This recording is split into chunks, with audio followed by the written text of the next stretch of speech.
Во главата наместо мозок завиткана хартија недостасувал еден бубрек, најголем дел од срцето и слезината. Ова е случајот со Трајан Бекиров, стар 20 години. 17 годишното момче почина во мај 2006 година, а неговите родители, одредени невладени организации, тврдеа дека причина за смртта е полициска бруталност. Сепак она што повеќе загрижува во овој случај се резултатите од обдукцијата, особено втората што ја вршил бугарскиот форензичар Георги Банков, како и молкот на тогашните власти и тогашниот премиер Владо Бучковски. Од телото на младиот Бекиров недостасувале повеќе витални органи. На обдукцијата која ја вршил бугарскиот експерт присуствувал и Мухамед Точи, тогаш дел од невладината ромска организација Месечина од Гостивар. Таму е откриено дека од черепот на момчето недостасува целиот мозок, како и повеќе други органи.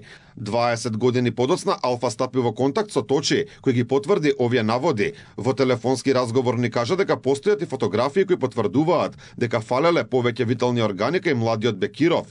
По консултација со семејството на трагично починатиот ни кажа дека нема да даде изјава за овој случај, со цел да не се отворале рани стари 2 децении. Да не отвараме стари рани, поминати се 20 години од овој трагичен настан на едно 17 годишно момче. Има и фотографии од обдукцијата. Невладините организации гласно реагира околу овие наводи и тврдења, бараат да се откријат сите причини за смртта на младиот Трајан, како и транспарентно објавување на резултатите од обдукцијата. Одговори кои ги нема и се бара од тогашниот премиер Владо Бучковски, министерката за правда во тој мандат Мери Младеновска-Ѓоргиевска, тогашниот прв полицаец Љубомир Михајловски, тогаш републичкиот јавен обвинител Александар Прчевски.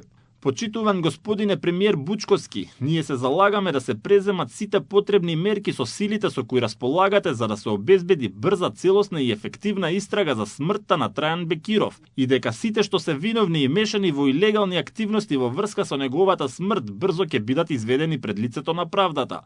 Резултатите од истрагата, вклучувајќи ги и оние од обдукцијата, треба да бидат транспарентни и да ги средат сите останати отворени прашања околу овие настани. Пред 20 години на молкот на институциите гласно реагираше и таткото на Трајан, Езерџан Бекиров. Токму тој побара меѓународна помош, односно странски експерти, да ја извршат обдукцијата.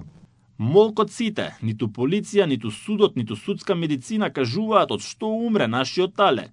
Телото не го земам да го погребам додека не ја разберам вистината. Ако треба ќе чекам и 10 години. Телото на Трајан Бекиров во 2006 беше пронајдено на брегот на реката Вардар во близина на селото Трубарево. Резултатите од обдукцијата на бугарскиот експерт пред 20 години ги оспоруваше тогашниот директор на Институтот за судска медицина Алексеј Дума. Според него Георги Банков бил непознат за стручната јавност и вработен во бугарскиот Хелсиншки комитет.